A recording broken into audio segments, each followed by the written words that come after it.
Good morning and welcome to the Raben Report. I'm your host, Elliot Raben, so get ready to get triggered.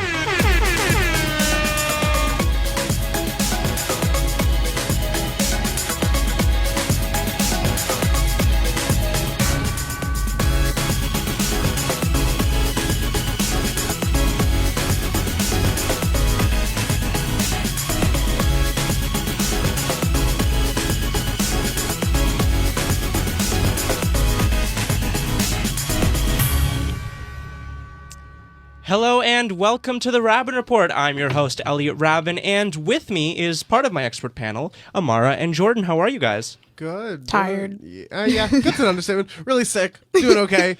On a lot of cold medicine. Let's have a great show. Well, we're here to support you. And filling in for Samuel today is one of the pioneers of the Raben Report. It is Marshall Darbyshire. Marshall, how are you? I'm not too bad. It's good to be back. We're so excited to have you back. You were with the show for 6 seasons. That's 3 full years of the Raben Report. What's it like to be back to sit in the chair after a semester abroad, I should say? Abroad, just not here, not quite abroad, but it's good to be back. I'm very excited to revisit the show. It's very nostalgic for me, and I think it's going to be a great episode. Yeah, we think so too. We are excited. Samuel is, of course, away in Alabama, but he will be tuning in. So we are excited for that. Before we begin, all opinions expressed are not those of Ryerson or Ryerson faculty and are only those of the individual commentators. Viewer discretion is advised. Coming up in the show, we have our main topic, which will be free tuition. But first, I just want to remind our viewers that we are now available everywhere. Did you miss the Raben Report's live show? No problem. Now you can catch up on all episodes of the Raben Report on Google Podcasts, Apple Podcasts, and of course, Spotify. Of course, you'll only be able to see our crazy reactions right here on Facebook, but if you're doing homework, driving to school, now you can listen to us anywhere, anytime. As mentioned, we have our main topic of free tuition coming up, but first let's take a look at our weekly update, starting with the New Hampshire primaries. So it seems that Bernie swept. Amara, you're very happy about that? Yep. Tell us about it. I'm a Bernie bro. Yeah, I'm happy. I think he's definitely the one that I'd like to win, and I'm glad that he's doing well. Mainstream media, even left-leaning mainstream media, seems to be very hell-bent on undermining his progress, so I'm glad that he's doing well. Marshall, what's your take on New Hampshire, especially after the issue with Iowa? Yeah, so after both of the primaries, or I suppose technically this primary and the Iowa caucus, if I'm not mistaken, Pete Buttigieg is in first by 1 delegate, if you combine the two. I believe, at least. I'm not sure. So, yeah. I'm I believe sure. Buttigieg is at 22 delegates in total from both primaries, while Bernie's at 21 in total. And if you had told me, a couple months ago that Pete Buttigieg would be in first, I wouldn't have believed it. But I'm kind of seeing it now, and we've only seen 2 states, so this could very well change, and it probably will, but obviously Bernie's in a close second, which is not surprising to me, especially the New England area is very Bernie. So yeah, I think Buttigieg has really latched on to a base that he's done a good job of appealing to both kind of disaffected middle America workers and big city progressive types, and that's of course the same demographics that Bernie goes for, and we'll see who can secure that base better. One thing that's kind of funny to me is the vitriol thrown at Buttigieg by the Bernie types, and it's just confusing to me because I see them as very similar. They really do not differ very much on policy. I understand if you look at their histories, there's probably a lot of difference there with Pete. They were both mayors, which is a degree of similarity there, but they do have different backgrounds, and it just does confuse me to see how passionately Bernie supporters hate Pete Buttigieg, but I don't like Pete Buttigieg at all. So I think, I think it just has started with a lot of Bernie supporters, I think, feel as though the mainstream media is, again, trying to undermine his progress. So I think anybody who was doing well against Bernie would have been hit with that vitriol. He also declared victory in Iowa before all of the results were out, and that annoyed a lot of people. And I think just the way that he seems a lot like a politician, and I think people don't view Bernie that way, and I think that's why they don't like him. Like, a lot of the things he says are just kind of empty words. He talks about his military service, but if I'm not mistaken, I don't think he was in combat. I'm pretty sure he did like administrative work, so I think it's pretty gross to try to capitalize off of being like a brave soldier when you sat behind a desk. So I think that's where I think it's a combination of things, but I think people view him as pretty disingenuous and gross.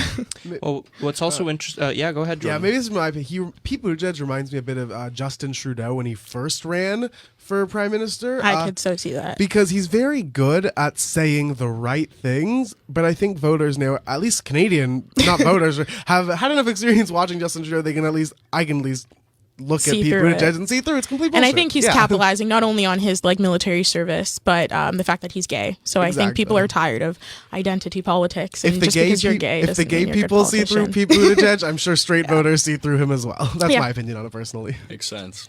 Well, what's also interesting is that Warren and Biden walked away supposedly with no delegates at all, and they were supposed to be at the top. That's- Having the most. Not surprising to me. It's a little surprising to me.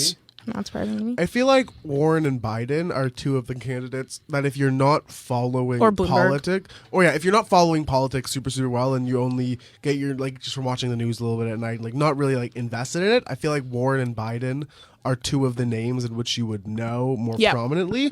So I would say I'm a little surprised that they're not doing as well as I I could expect see them to that. be more so in it. Maybe not necessarily the front runners, but I expect them to be in it more so than I expect someone like Pete Buttigieg I to think be in people it. are tired of the establishment. And I think especially Biden and Bloomberg are like the embodiments of the establishment. So I think people like, didn't Bloomberg not brag, but he talked about how the fact that he can basically like finance his campaign without any donations and stuff. And that's not, Yeah, it's not something voters that's not want to hear. endearing to me at all. And, It's like, look at all the money I have. I don't even need this job. I think Elizabeth Warren also capitalizes on the fact that she's a woman. And it's like, I'm glad that you're a woman. I'm a woman. We're also Canadian, so I can't vote. Yeah. But that doesn't mean anything to me in terms of policy. Yeah, it's the equivalent of Pete Buttigieg trying Saying to he's get gay, points yeah. he's gay. Yeah, Or exactly. Barack Obama and his ethnicity. And his what? And the fact that he's half black. A year ago, I would have definitely said that Biden and Warren would be leading the pack. But after the last few months or even the last year, I saw their decline. Biden's quicker than Warren's. I think Biden's, age and not just his age, but his age-related senility. His coming off as quite senile is doing him no favors. And Warren, very strong from a policy point of view. Not that I agree with her policies, but that I think they're strong in terms of they would be popular. But just has come off cold and disingenuous and just kind of mean, like a mean old substitute teacher. I don't know. It's I just think like, that happens to a lot of female politicians because I think women in situations like that are usually male dominated feel like they have to come off super strong, and oftentimes it just comes off super mean. Like, I believe Barack Obama cried giving a speech after a school shooting, and a lot of people said if a woman had been president and she cried, she probably wouldn't have come away with that looking good. Well, it's interesting because Amy Klobuchar doesn't give off that same impression. She's Didn't not she very have a mean. scandal about throwing a phone at an assistant? Like, she's had scandals about treating her staffers like absolute garbage. But so. because she's projected to not do very well, people don't make such a big deal yeah, out that's of it, true. of course. I don't but think people care. and you're right, Amara. With women politicians, they do face that difficulty, and people like to blame it on whatever your boogeyman of the day is. But really, it's just the reality. If you are a female politician, there are certain things that you cannot do, or else it will make you look bad in the eyes of the public. Like cry. Cry. Well, I think in certain certain situations you can cry, be but aggressive, it should show be any probably form of avoided. intimidation or authority. But you look at some female politicians who do things quite well. Angela Merkel is not somebody who I agree with politically, but is somebody who does it quite well. She does come off strong without coming off mean. Yeah, I agree. She seems to have a personality. Hillary Clinton is somebody who very much just did not have a personality, just was very sycophantic and just trying to capitalize on Seemed like an whatever the alien in a latest human trend. suit. She was like an alien just trying to be a human, and that was a big part of her downfall, I'd say. I agree. Yeah. Well, in terms of governments, let's talk about Ontario and the teacher strike. 4 unions are going on strike on February 21st, all 4 teachers' unions. Marshall, you were a big supporter, I don't know if you still are, of the PC Party. What's your take on that with Stephen Lecce? I'm still a big supporter of the PC Party, and I think that there are ways they're going about this right and ways they're going about this wrong. As far as the actual teacher strike situation, you know, it pains me because teachers really do have it so good. If you go on the Sunshine List, which for viewers who are unfamiliar, the Sunshine List is a mandatory public disclosure of government workers, anybody who's paid by the tax dollar who makes over $100,000 a year. You can look up all your high school teachers on there. You can look up your elementary school teachers on there and your profs too, but that's not really relevant. And you'll see how many of them are making over $100,000 a year. And a lot of people talk about how investing in teachers' salaries is investing in our children's future. And I just have to ask, is there any point where those people would say that teachers are making too much? How much do they want teachers to make at the end of the day? I don't think the issue is necessarily their salaries. Like, I think for me, I definitely support the teachers, and it's more about things like mandatory online courses and class sizes. I think that's what is really horrible. Online courses are difficult for university students. I think high school students at public school should absolutely not have to take them.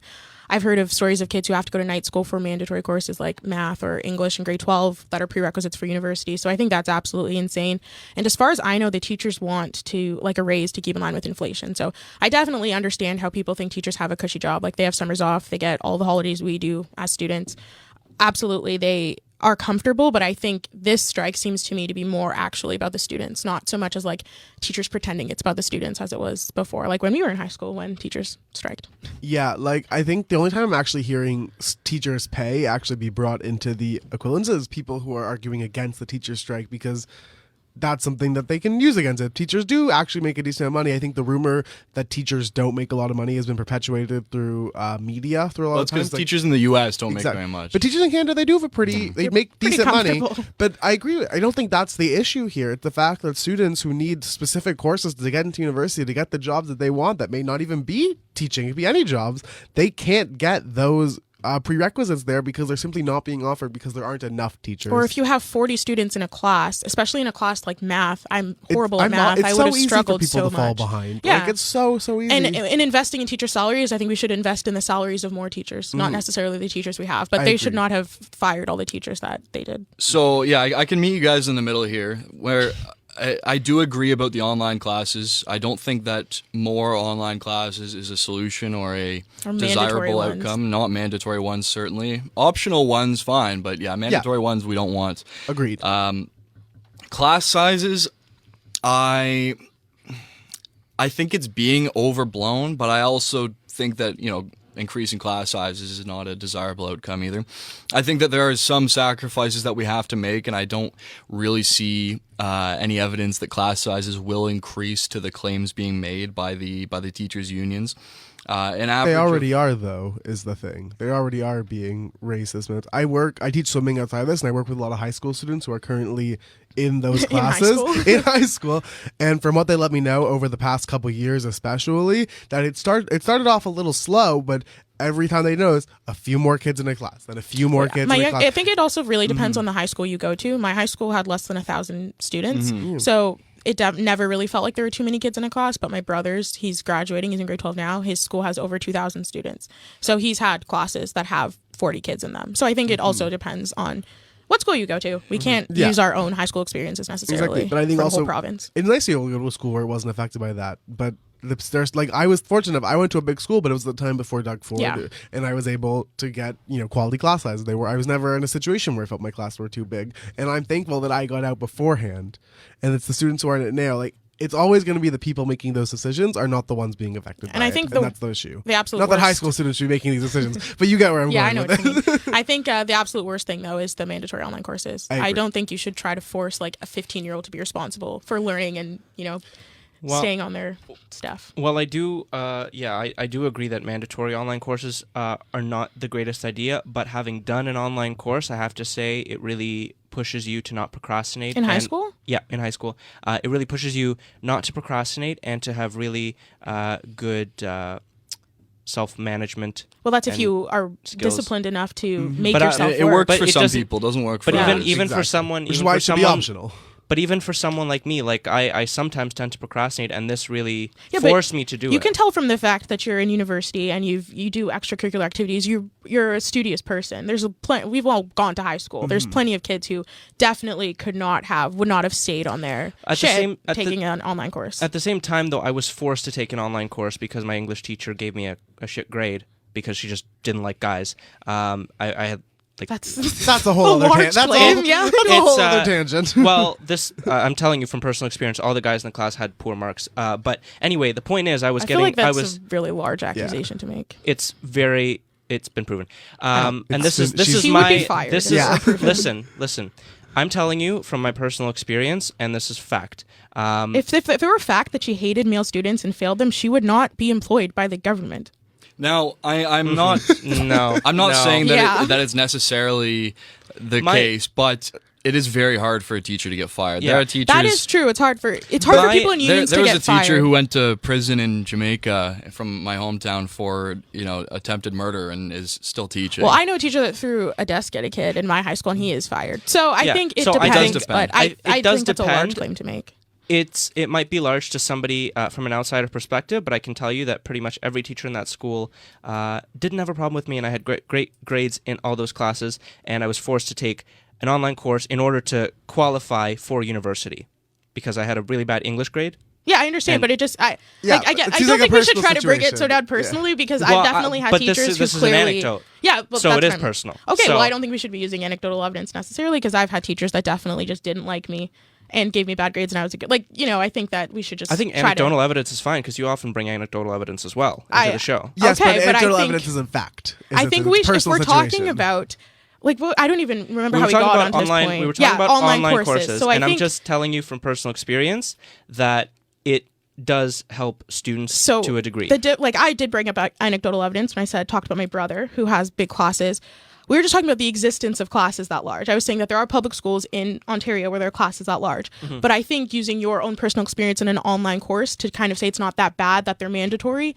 I didn't say that. Well, then I don't think that it's necessarily relevant because I think that the I think point it that is. we were making was that online courses can be good for some kids and for some kids can be really bad. And because of that, they should be optional and not mandatory. That's exactly my point. I fully said that it shouldn't be mandatory, so you missed that part. But Now, Well, I didn't going miss it. I back just to don't class understand sizes, the necessity. I think that the situation with class sizes is that we don't want larger class sizes necessarily, but it's not the end of the world to have these large class sizes. When you get to university, you're going to be in classes at Ryerson, you might max out at 300, but at other schools, if you go to Western or Queens, you might have 800 people in your class. Or U of T. And that's They have or super U of large T, yes. classes. And that's a situation that you're going to have to accept. If you're a grade 12 student, that's coming next But year for not you. everybody wants to go to university. Yeah, I and you just- do You're right, but- also use you don't need. Not everyone who's getting a high school diploma wants to go to university. I also think that the setup of university, it's coming in to expect that. The setup of high school is designed in a place where your teachers aren't your professors in the sense that your teachers are there for the guidance. Like I can only imagine a class of 40 people. You have your hand up because you don't understand a concept at all. It's not like the teacher's office hours that you can go to afterwards for some individual help. You're waiting there as 40 other students are getting their questions answered too. Class is over. You have to move on to your next one. I don't think comparing the situation of how university students are equipped to deal with stuff is the same as the situation of how high school students are equipped to deal with stuff, because I think there's a very difference of what you expect going into it. Well, we're going to talk about university in a little bit, but let's move on to our final weekly update, which is the Wet'suwet'en pipeline protest.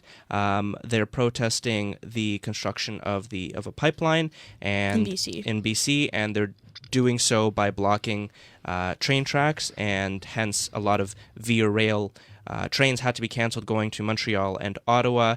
That's because they're having supporting protests in Ontario. Mm-hmm. Yeah. That makes sense. Yeah. Thank you for clarifying. So, what's your take, Marshall?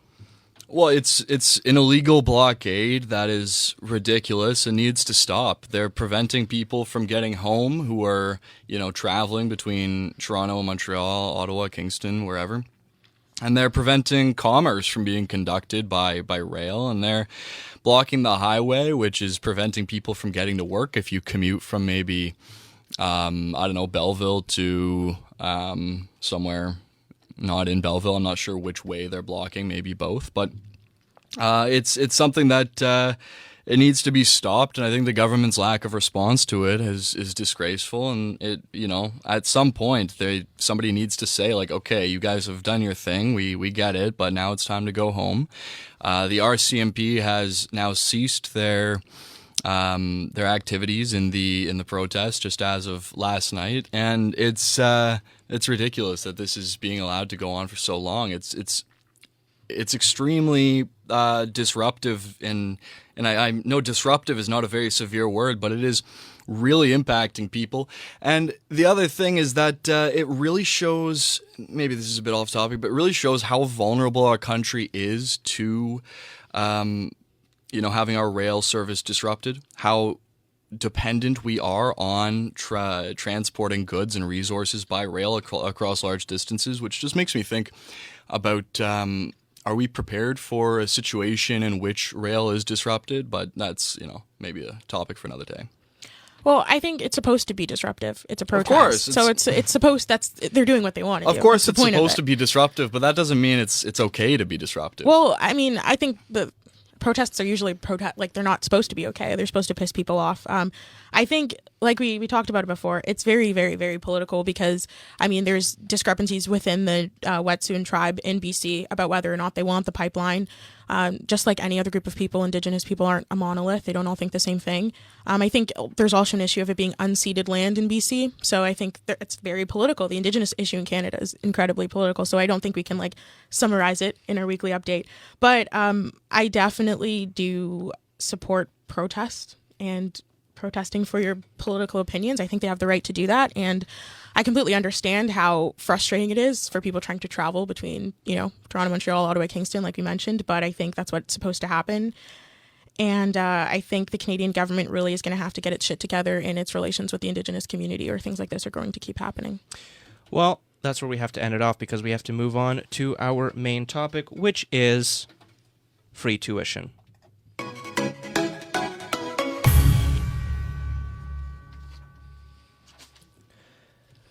Post-secondary education is important, but comes at a cost. In fact, at times a very high cost. In this case, the word cost is literal. University is not cheap, especially for those who then plan on attending medical school, law school, or other graduate studies. In 2019, the average cost of post-secondary education was approximately $6,500. The average cost is even higher for the aforementioned professions, with dental school averaging $21,717. While there are grants and options for financial aid, many have advocated for complete abolishment of tuition fees.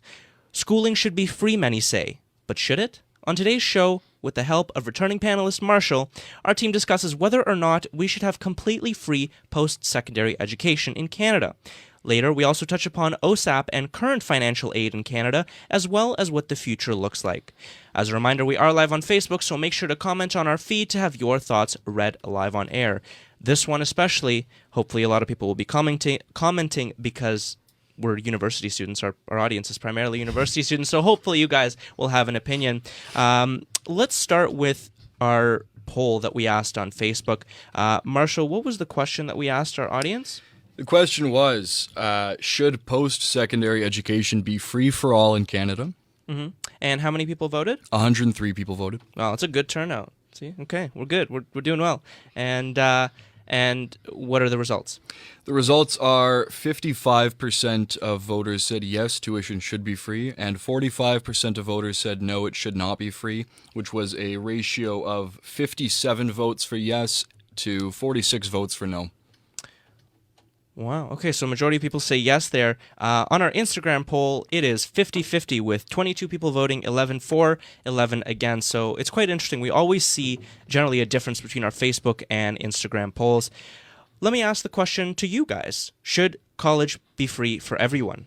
Yes. Marshall? No. I Mara? say yes, but I think it should be like a lot more difficult to get in. Okay. So let's start with you, Jordan. Why do you think it should be free? I don't think. Let me rephrase. I think it should be. I think it should cost the same as any like high school or middle school public education, essentially, where like there are still reasonable like fees you need to pay to keep things running, but overall the price is like it's basically free, is what I'm trying to say. Because obviously funding and stuff. I'm not going to into that argument now. I do believe it should be free because putting a high price on university takes away the intellectual knowledge you are actually gaining from it, and instead makes it a barrier on the poor from accessing higher jobs. In the past, in like the 80s and the 70s, university was considered an option, meaning you could go to high school, you could get a job enough to start a family and support, and if you wanted to get a very successful, high-paying job, you could potentially go to university for some more expertise knowledge. But overall, having a high school diploma was seen as enough to start a family, to start a livelihood. I believe in the society that we currently live in, that is not an option anymore, that if you choose to not go to post-secondary education, while you can still get a job, you'll be unlikely to get a job to support yourself and others on. And therefore, by keeping the price so exorbitantly high, it just makes it a way that poor people have no access to a higher standard of living. It's just a way to keep them in lower socioeconomic standards. And Marshall, you're on the complete opposite spectrum. What do you have to say? I am. to that? I have a few contentions with Yeah, that no, go argument. for it. So I would say that just going off of from the top of my head, that the cost is not exorbitant in Canada. The cost is certainly exorbitant in the U.S., but in Canada, it comes to a total of what did you say, $6,000 a year? Yeah. Depending on the program. Depending Well, on the that's program. no, 6,000 is the is average, Yeah, between and then programs, so 21,000 is for dental. Which is a lot. that is a lot. Well, $6,000 a year is really not very much in the grand scheme of things. In your personal situation. Well, in my personal situation, you know, I'm getting money from the government to go to school, and it's something that some people do, and it's not an option for everybody, but It's not an option, but it's a necessity in the society.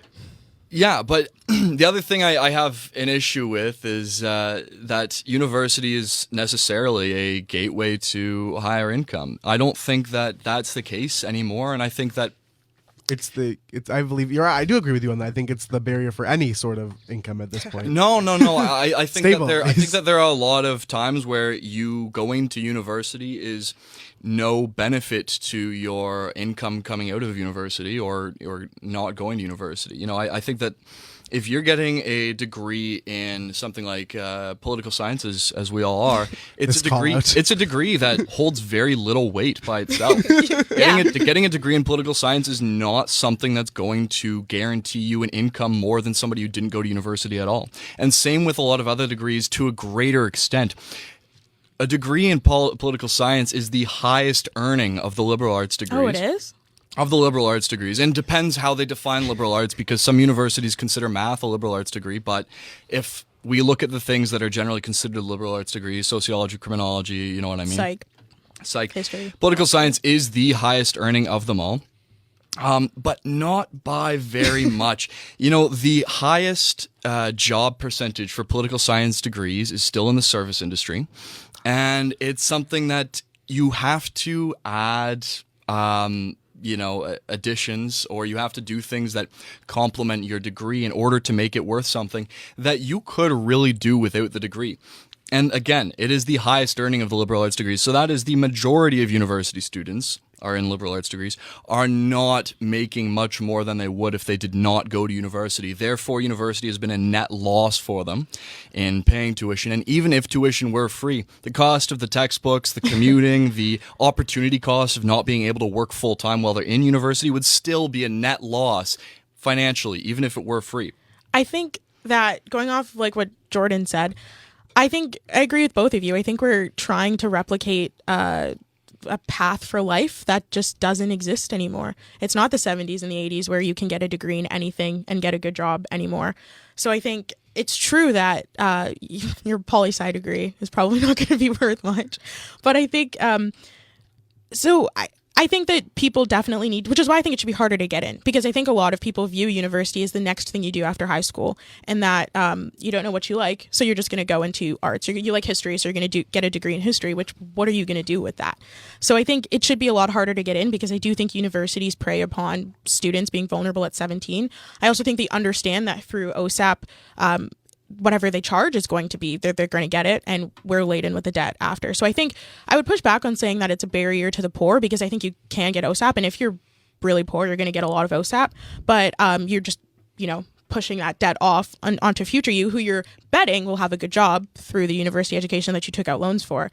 But so I think college should be free, because I don't think that we should be saddling ourselves with so much debt, deciding to do that at 17 and then coming out of school with no prospects. But I also think that it should be more difficult to get in, so that students are forced to kind of take a harder look at what they want to do and why they're going where they are. So what you're essentially saying is that you believe with Marshall that if everybody gets free tuition, everybody goes to university, it devalues the education itself. So I don't know, do we know what the entrance, the minimum average for POG is for Ryerson? When I came in, I needed a 78. Yeah, so that's pretty low in high school. And it's high for politics, political science degrees. U of T is only 75. Yeah, so, and a lot of the arts are like that. They're not that, and the only prerequisite you need in grade 12 is English, which you have to take to graduate. So I think it definitely needs to be harder to get in. I think the entrance average should be 90. I think you should have to really, and I think people who have high averages that high are probably more likely to have a better idea of what they want to do with their degree and are probably going to put it to use. But I don't think that I don't think it should be like high school where you just go because people aren't going to care. But I also don't think that it should be as expensive as it is. I agree with parts of what you guys just said for sure, but I think you raise an interesting point, both of you, in that after going through at least university, that we realize that our political science degree is essentially useless, and that is knowledge we have gained through university. I don't think you needed to. I don't need to be $10,000 debt for that, though. But what I'm saying is you actually brought this up, is that because of the way high school is formed, it almost sets you up. It tricks you basically, essentially, to going to university. And I think looking at the way our society is now, not in the future, in the past, but specifically at this point, where we have a lot of people's parents who didn't necessarily go to university, but are pushing their kids to go to university. And they probably are pushing them, because they didn't go. They aren't aware. So I feel like in the next 10 or 20 years, when a large scale of people who are parents have all almost for the most part, because almost everyone attends university now, unless there's a specific reason, personal reason why not do it. It's almost become a staple of society. In Canada. In Canada, I should say. Yeah, in Canada is a very important specification for that. I think now that once we've all gone through it, now we've went through it as where it's expected of us when we have kids like that, and they're making that decision. I think our reaction might be a little more different compared to even our advising parents'. my younger brother, he's majoring in poli-sci, and I was like, you might want to think twice about that. And I think a lot of the kids I know in high school that didn't go to university, that went to college or did an apprenticeship, are doing better than I am now, and will probably do better in their lives than I will, or hopefully I do well, but they're making a lot more money coming out of school or whatever they did than I am. So I think we just I do think high school shepherds us into university, and I wish there was more education on life, but I do think it should be free. I'd like to add, I don't mean to disparage my degree and your guys' degree and every viewer who's watching this who might be studying some kind of liberal arts, but it's not that it's a useless degree. I don't think that's the case at all, but it on its own does not hold weight. Well, I think I've definitely learned things through university and have, changed a lot. I think it's useful in terms of me your as a own person. knowledge, But I think useful in terms of me buying a home in the future. It's not. And not I doing think much. that you need to add to your degree. You need to what's the word I'm looking for? Supplement? You need to supplement your degree with experience while you're getting your degree in. This is just some advice from me, having seen, I'm a bit older just by 1 year, maybe 2 years. I don't know how old you guys are, but I'm 17. most of my friends from my year have graduated, and I'm seeing how they're doing. And you really do have to be getting experience while you're in school, because we have to face the fact that our degree is a much easier one than something like engineering that will get you a job, or something like physics that will get you a job. And you do have to make up for that. You can't just coast and do less work than the physics and engineering students. You have to do just as much work as them, and building your resume and supplementing your degree. And that will set you up, or at least help to set you up. It will springboard you for after you graduate, but it's not something you can do you can't count on the degree alone. I agree that we do need to supplement it. Like, a lot of us go to grad school, law school, or just get a master's. But that's why I think it should be a lot harder to get in, because I think it's way too easy to just be like, I guess I'll go do a degree in poli-sci. I like politics. But even in terms of supplementing, it doesn't necessarily mean further education. Oh, It's yeah, like you no. said, the more life experience, because, again, I learned a lot of, the terms and, basics here at school, but a lot of the actual learning happens outside when you meet people and when you go out and produce films or produce TV shows like this show, right? This was an opportunity that I seized. So I think it definitely depends on the program. But like you said... Yeah, it doesn't have to be further schooling at all. Well, I didn't mean that. I just meant that a lot of people do supplement. And I think I know you didn't mean also that. But people who are not necessarily go-getters that are going to try to network while in undergrad are just more likely, I think, to just go do more school because it's easier. And that's where you mean... And that's one way to do things, for sure. I don't think more school. No, but that's grad where- school should be free.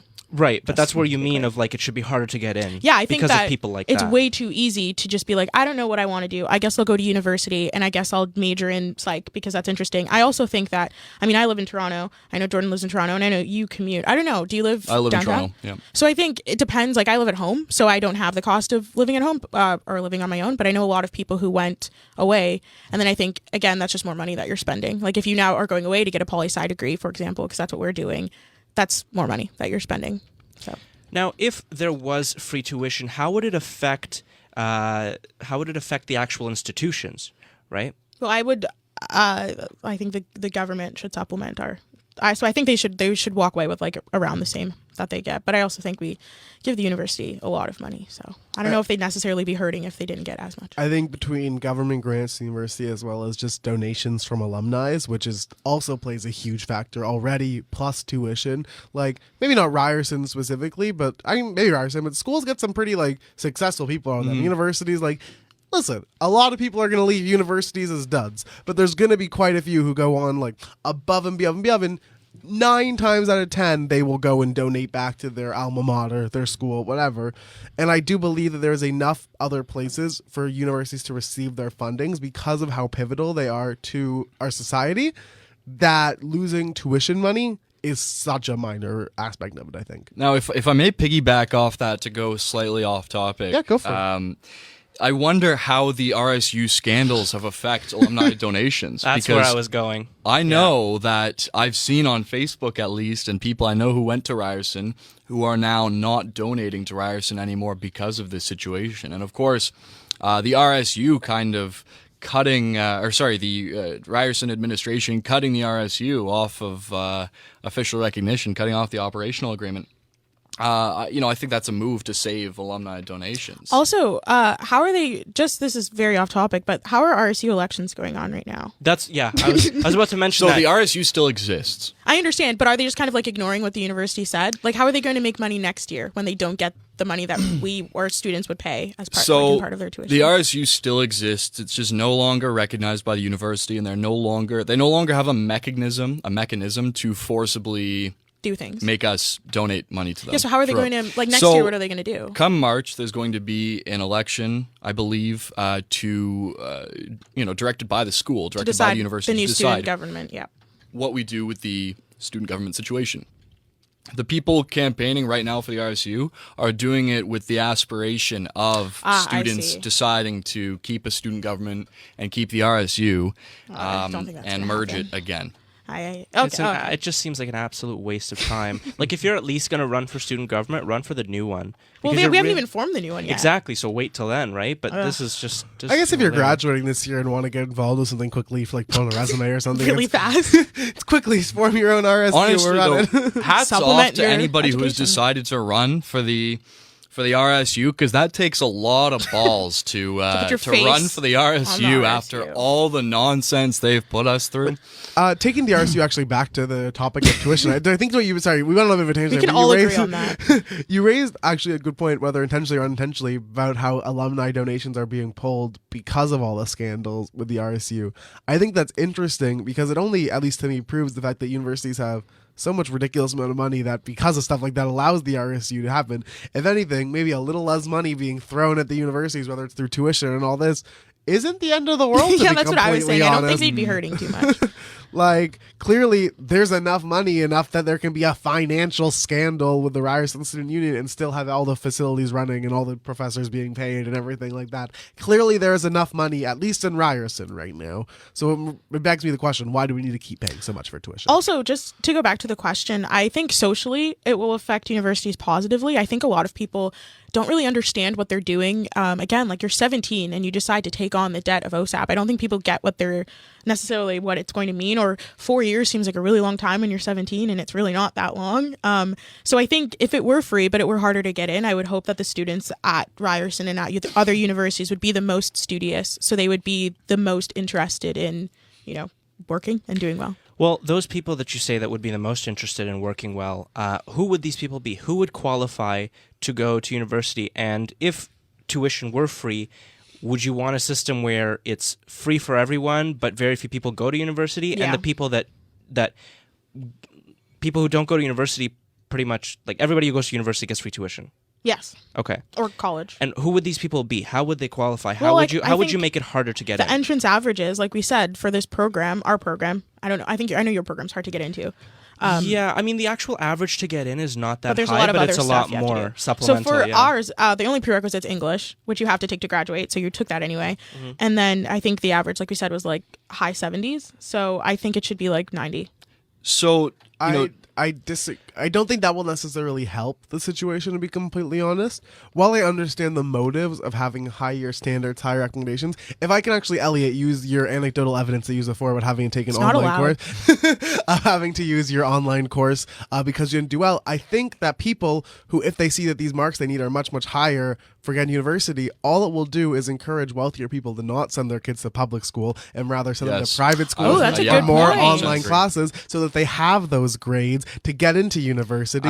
I think no matter how you look at it, it's a class situation. Well, I think that then there should be some sort of mechanism to address that, because I know Blythe Academy is a public private school in terrible Toronto. grade inflation. And everybody who I think has gone to high school here knows a kid who took a course at Blythe and got a 98%. It's ridiculous. But, you pay for your marks. Apparently some schools are weighing them, those marks less. I've heard that Waterloo, I think, weighs Blythe credits less because they recognize that you're basically buying a grade. So I think things like that, I think schools should be aware of. Now, there's definitely the possibility to buy a grade. There's definitely, like you said, Jordan, private schools, definitely, I know a few private schools. Well, what's interesting is Vaughan Secondary School, where I went, funny enough, it's one of the highest rates of inflation in marks in Ontario. Yeah. I was just going to say, it's public schools too. It's not just not just the private schools. And if you know people, I don't know, you're from Toronto. Mm-hmm. Are you? Yeah, both okay. from Toronto. So when I was in elementary school, in high school. Where are you from? I'm from Whitby. Okay.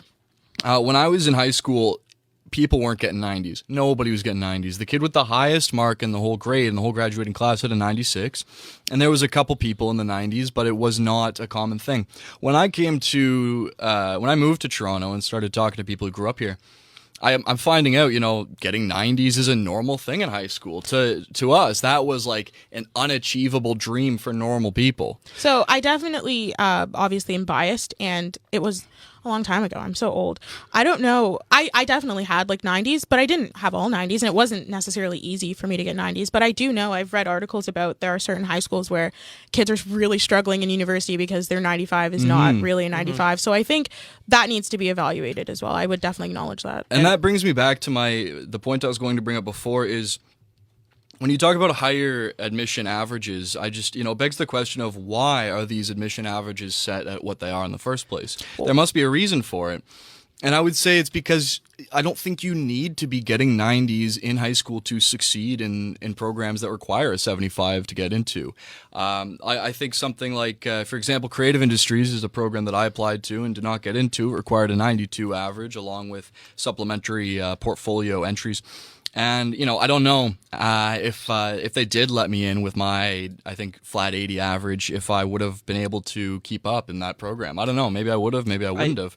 But, I've certainly been able to keep up in politics, and I don't think that it's been a hard enough program to warrant needing a 90 average in high school. I agree. I don't think that. It was, I definitely was an overachiever in high school. Did not need to try as hard as I did. But I do think that I just think we should try to make people more aware of the choices they're making. So maybe I not agree, necessarily 100%. just the average, supplementing the application as well with extracurriculars, I think would be a good thing. I think it's very important that you guys made that distinction about marks not being everything because, again, there's in my program in particular, because of that supplemental stuff that you do, you have to submit an essay, stuff like that. It's a lot more than marks. You also have an interview. Yeah. So it really depends on the program, but some programs they want to see who you are because I know again anecdotal evidence, but somebody told me, one of the professors who was he said it to our class that he does the interviews, one of the professors that does the interviews for RTA, and the marks were not great, the written essay was not great, broken English. But the interview, the girl had broken English, obviously not her first language, but during the interview, he realized how talented she is. She brought a whole portfolio of graphic design she did, right? And he actually fought for her. They were going to cancel her just because of the grade and the written aspect, but it's so much more than that. See, that's my point. I think that we need to, like, for our program, you didn't have to do an essay or anything. You just applied on OUAC and you probably got in. I think that it should definitely be something like that because I'm not trying to say that, I understand not everyone's an academic and it definitely depends on the program you're doing. I don't think, like, RTA definitely is not as academic as politics, for example. So I think you should definitely, like, it should be about the person you are. I think interviews, if less people were applying and let in, I think we could do interviews for arts programs. So I think that things like that should be the norm. I agree with that, actually. I never thought about that before, interviews for, like, every program, but I think that's actually a good idea. I think about, I went to go see our course advisor for the first time ever over the summer, and she told me, like, wow, why haven't you come up here before? Because we had a great chat. And I've always had a complicated relationship with marks, with grades, and I struggled to attain the necessary average to get into our program. And I feel like if there had been a interview aspect based off the conversation I had with that particular person, I don't know if she would have had anything to do with it. That's something that would have helped me at the time and made me feel a lot more at ease about getting into university as a grade 12 student. And I think you should have, like, just going off of that, you would have a good reason for wanting to be in the program. You were like that girl that you described. She had a good reason for applying to RTA. And she, I don't know if she got in. She did. But okay, that's great. And it was clear that she was passionate and she would probably excel. So when I say that I think there should be a higher average, it's just me going along with saying that it should just be generally harder to get in. I agree. So average should matter, but it should be weighted as like, I equally think we with. should have an interview for all programs. I think maybe you should have a portfolio for all programs, depending, obviously. If I could go off something- of what you said, yeah, actually, for just, a moment. just one. No worries, so that no would worries. essentially it would require an entire overhaul of university as a whole. Yeah. If every program needs something, that seems costly. Well, you have to spend money to make money. I think For that sure. things are going to cost money. It's obviously not working right now with what's happening with students and debt and the lack of, like, if, most of people who graduate from our program are employed in service industry, like, it's not working. Yeah. So something needs to change, and maybe they're going to have to spend some money to change it. Jordan. Yeah, so going with some of the interview, I definitely agree with you on that. I will, just to play devil's advocate to an extent, but it's not like devil's advocate's sake, like, I have a response I think actually works. I agree with the interview, but then I also look at, like, does that just benefit people who are better speakers in general, who can go to interview? So I think it more so just needs to be cumulative in the agree. sense that it's a little bit your grades. Maybe Yes. there's an essay, test your writing skill. Maybe an interview, test Yes. your oral orientation. And it's all those things sort of combined, but not necessarily an emphasis on But it also one or depends on the other. program you're in. Like, if you want to do, like, don't we have a theater program at Ryerson? Yeah, If you want we to be do. an actor, you're going to have to be a good speaker. So I think it depends on the So I guess program. weighting it more so to what you're Yeah, applying I for. think the program should obviously be taken into account, but I think that people also, I think you should have a good reason for spending the money, but I don't think you should have to spend the money, but going into university for what you're deciding to do it for. But I also have to push back on that in terms of not everybody's a great speaker because, I mean, you don't have to be a great speaker to get into somewhere. I know people who are great speakers and they got in and they're not good in the program, whereas people who are not great speakers also got in and they're great. Well, I just think right? it should, again, There with has the to be a number example. of things that. Yes. So it's not just that the add up. interview or just that. I think it's cumulative. yes. Like the girl you described in your anecdote, she was a good speaker. She didn't have a good essay, she didn't have good grades, but she was a good speaker, and that's what got her in. Somebody else might be the opposite. So let's talk about, going back to actual payment of university, of this free tuition. How would the government pay for free public education? Where would the money come from? So They already pay for a lot of it. It's already heavily subsidized. The cost of a degree is far more than the $6,000 a year that we pay. The government subsidizes a lot of it. It would just be the extra $6,000, which, in fairness, is not that much for the government to pay. It wouldn't be that big of a deal from a government cost standpoint. So that's not my main concern with it. But to my knowledge, it wouldn't be terribly, terribly expensive. And in my ideal world, there would be a lot less students going. So it would probably, hopefully, wouldn't change the cost or maybe even make it cheaper for the government because they do subsidize our tuition. Now, would you have it limited to undergraduate studies or would you extend that to medical school, I would graduate limit it studies? to undergraduate studies, personally. Okay. Jordan? Sorry, I was reading the comments for a second. What was the question? How would this be paid for?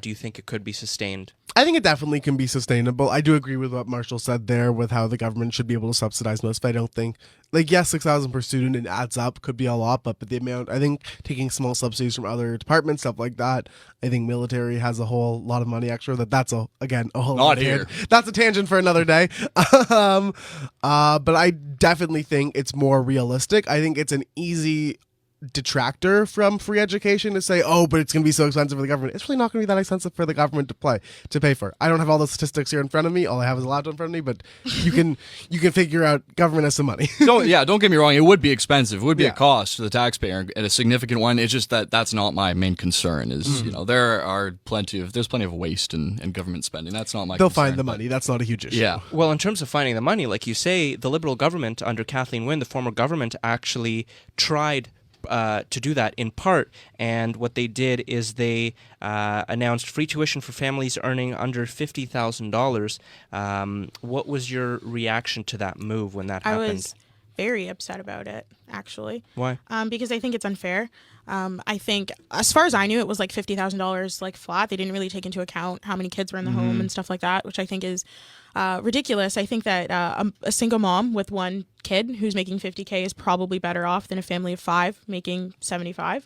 Yeah. So I think that they should definitely take that into account. And I also don't think it's necessarily fair for some people to graduate with no debt and others not to. I think that this puts people from poor families, those children are graduating without debt. Obviously, kids from rich families whose families can afford to pay for them or have no debt.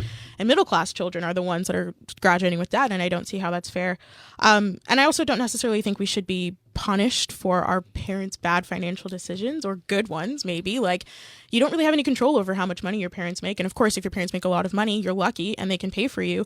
But I know for me personally, my family made more than that, but my parents had me young. They weren't making that my whole life, didn't have an opportunity to save up for schooling. So I just think that if it's free for some, it should be free for all. Agreed. Marshall? I think that it was badly implemented because income is not a good way to measure that. Just like net worth alone wouldn't be a good way to measure that. You could have a high income, but also very low net worth, be in massive amounts of debt, or the other way around. You could have a very high net worth, but not make very much. Maybe you bought a house in the 70s for $200,000 that's now worth 1.5 million. Which is very common nowadays. And you've got a high net worth. You're a millionaire, but you could be making $40,000 a year, right? So I think it's a bad measure of who should get it. I didn't take a huge issue with it. I didn't think it was necessarily a good solution, but it's not something I was devastated about. And it goes to the equality or equity argument, right? So at least helping certain people reach a certain level of equality, of being able to go to university. And what if your parents are making $52,000 a year? At that point, it's a silly way to do it. Okay, sorry. Continue. I was gonna say I didn't want to take up too much time, but no, that's okay. Well, in regards to some people getting it, there is still OSAP. So current financial assistance, OSAP exists. That's why I'd push back on saying that poor kids just don't have access to post-secondary education, because you would definitely qualify for OSAP and probably get a lot of OSAP. I agree. It's not like anything's happening to OSAP these days. Well, that's putting it in jeopardy. That's where I'm going, because Touché. A lot of people would say that it's become a lot harder now with the changes that the Ford government has put into OSAP, including the scrapping of the 6-month grace period to repay OSAP I think loans. it's just on because interest wasn't like there was no interest. It was for a the 6 month. months. Yeah, it was no interest. So now you still don't have There to was pay it. interest from the federal portion of the Yeah, loan, and they which is switched most it. of the loan. So you still have like a little bit of time. Like as soon as you graduate, you don't have to. no, pay as soon as you back that graduate, month. the interest starts. Yeah, Yeah, that's the what I interest mean. starts. Yeah. But You don't you have to still pay. don't have to pay. That's what I'm saying. You don't have to like, pay it from the date you graduate. Right. Yeah, So you I have- think people will kind of. But the interest is, there already was interest, and most of the loan comes from the federal portion, which was already, there was no interest-free grace period. So there already was a significant amount of interest. Now there's just slightly more interest on it. And it's something, it's the reality of borrowing money is that there's interest. And, I do think usury is a sin, and interest is not something I believe in, but it is the reality of the world we live in where, you can't take out a loan without interest. Speaking of reality, you mentioned the word reality. Do you think that in the future there is a reality of having free education for all in Canada? I think that we might put ourselves in a position where it has to happen, and I don't want to be in that position. I think that we've created a situation where there's a artificial demand for university education that shouldn't be there. I might use a metaphor here. Would you like to hear about the .com bubble or tulip mania? Sure. Which one? I feel Whichever like one you .com yeah. bubble. Okay, so the .com bubble. So picture this. It's the 90s and the internet is booming. Everybody's getting a computer. And you can buy domain names for very cheap.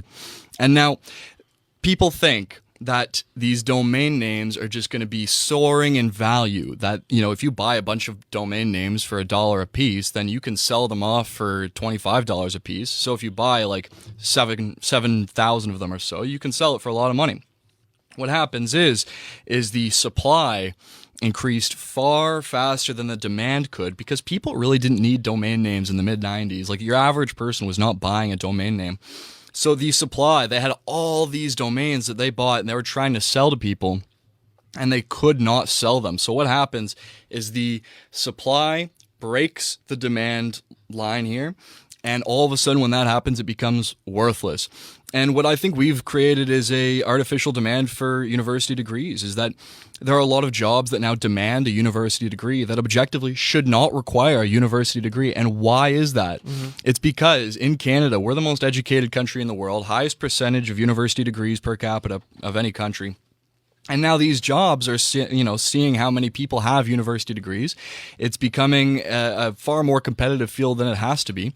And we're going to reach a point where more people have degrees than jobs that require a degree exist. And degrees are there's going to be a bubble bursting, an economic bubble bursting, and degrees are going to be worthless. They're already reaching that point. We're already very close to hitting that demand line, breaking that demand line.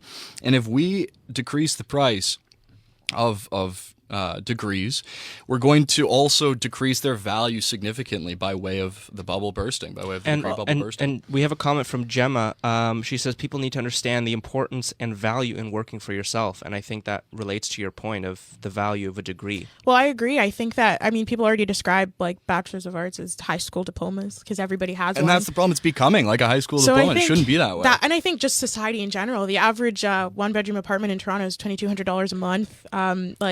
Housing prices are insane. I think our generation is just growing up in a world that's not as easy to be successful in as our parents and grandparents. And I think something's going to have to give. And I think this situation is just another example of that. The easy pathway to a life was not, getting a degree and you can have a job that you get at 22 and you stay until you retire with, you can take care of your wife and 2 kids. It just doesn't exist anymore. So I think something's going to gotta give. Something's going to change. I think it either can go one or two ways. Either university is going to have to become free for everyone, or society is going to have to reevaluate their standards for what a university degree is actually applicable for and what it's not. You're absolutely right, Jordan, because we are going to get to a point where I don't want it to become free. Yeah. I don't think tuition should be free, but it's going to have to be at some point. And I don't think any other. And we're doing it to ourselves. I've seen sales associate jobs at the Bay asking for an undergrad. It's ridiculous. Secretary jobs need an undergrad, and not to denigrate secretaries because it's a noble profession, but it's not something you should need a university degree for. It's, you know, you can get a college secretarial sciences diploma for it, but not a university degree, not a 4-year, you know, $24,000 degree. Something has to change. Even in my field, like I look at jobs on Indeed for photography and what, you need 2 years of